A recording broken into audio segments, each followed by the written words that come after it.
Chapter 4. It's been 2 days since Ashur's had to deal with humans, and that's been a welcome relief.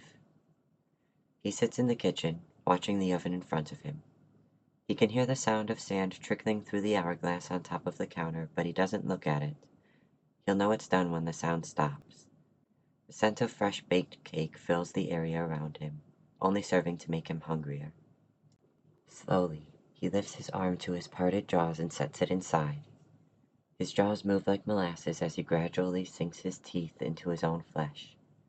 A sting of pain reminds him that he's not supposed to do that. He silences it with a quick magical flick to the nerves in his arm, cutting all of them off. His own ichor tastes sharp and vibrant. He's done this kind of thing, cleaving his own flesh, that is, plenty of times before, even in front of that particular batch of humans. There's no reason a little head injury should have fooled them, but by himself it did. They actually thought he lost his memory, and they actually trusted him to toss their sorry asses back to where they came from. He chews slowly and methodically, extracting every bit of flavor from the chunk of his arm before sending it to his stomach, which reacts with a hungry pang. Sand continues to pour. The kitchen's a mess.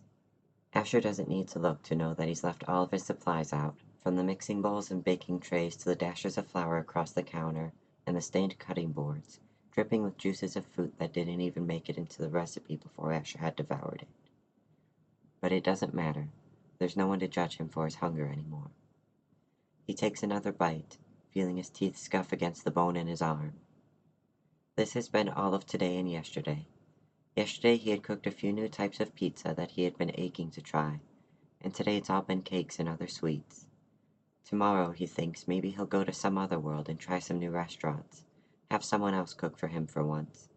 It's been a long time since he's established himself as the bane of buffets.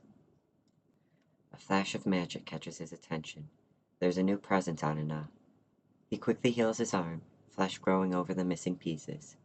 Standing up, he grabs a nearby towel to wipe the ichor off and, feeling nothing on the arm he grew back, reactivates the nerves threading through it.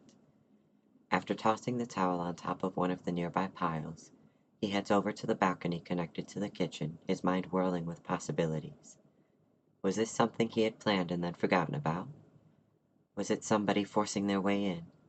They got past the shield without breaking it, and normally only his magic can do that. Is it another Apotheon somehow forcing their way in? He steps out onto the wooden balcony and peers down, looking toward the direction where the magic came from. And he sees a familiar tall figure wrapped in a long, dark brown duster.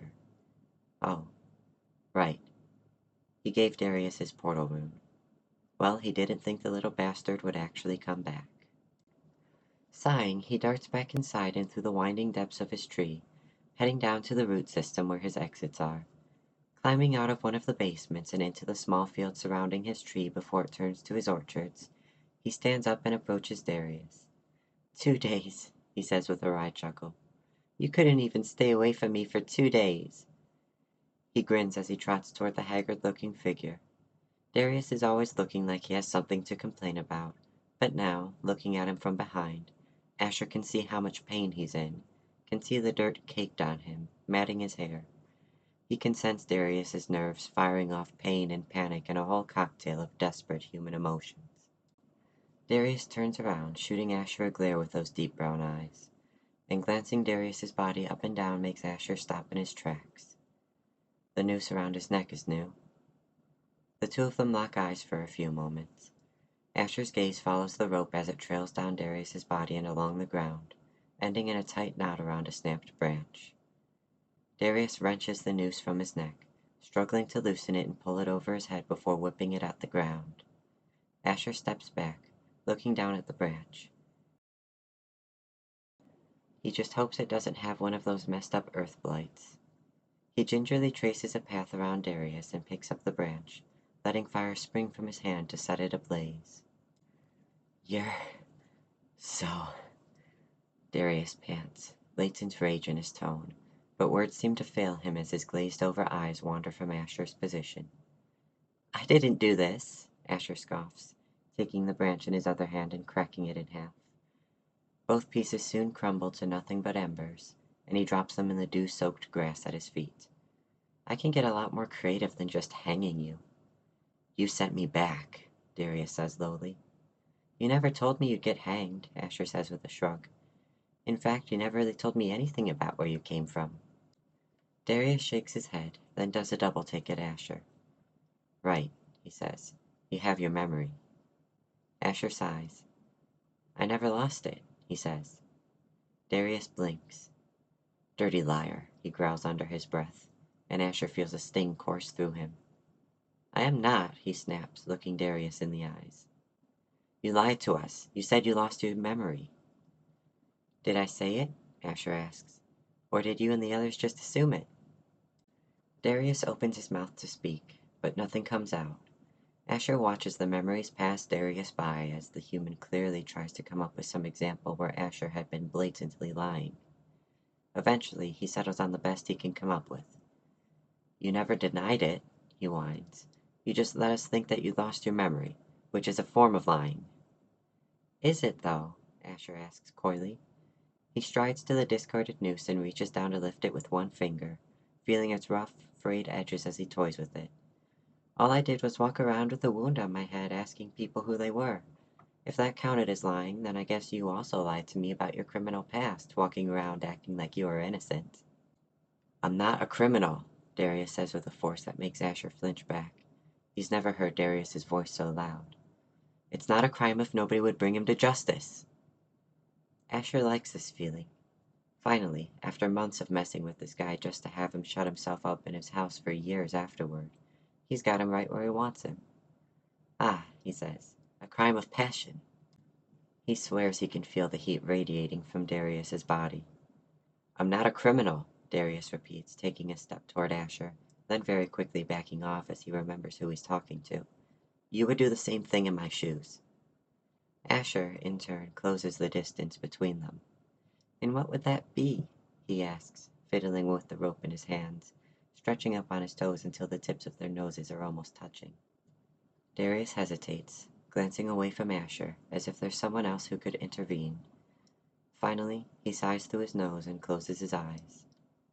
The man killed my parents, he says in a steady, even tone. Ashur's eyes widen. He lets the rope fall from his hands. Darius continues. Right in front of me, he says, his voice betraying some of his pain. Didn't know I was there. If he did, he would have killed me too. The two of them stand there for a moment, face to face. Darius closes his eyes. Ashur can't help but feel a twinge of that kind of pain too, even if his own parents are only an idea in his mind. They tried to kill you for killing your parents' murderer, Ashur asks, gesturing down to the rope on the ground. Yes, Darius says, but I was expecting it. He was a nice, upstanding white man with no qualms, and I was a rough colored boy with an axe to grind. I wouldn't expect you to understand. Why? Ashur asks. You're white too, Darius says. Ashur laughs. I'm not white, he says. Darius frowns. You're white with a tan. Whatever. Ashur shakes his head. He's not going to fight this battle right now. So they tried to kill you for a stupid reason, and I've gone after you for stupider reasons. But you never actually tried to kill me, Darius says, so it made sense to come back here. Ashur sighs. Looks like he's going to have to get creative. Why don't you come inside? He asks. He picks up the rope and winds it up, working to untie the slip knot at the end. We can talk about your options now that you're here. Nodding, giving a shuddering sigh, Darius follows Ashur as he heads inside. End of chapter 4.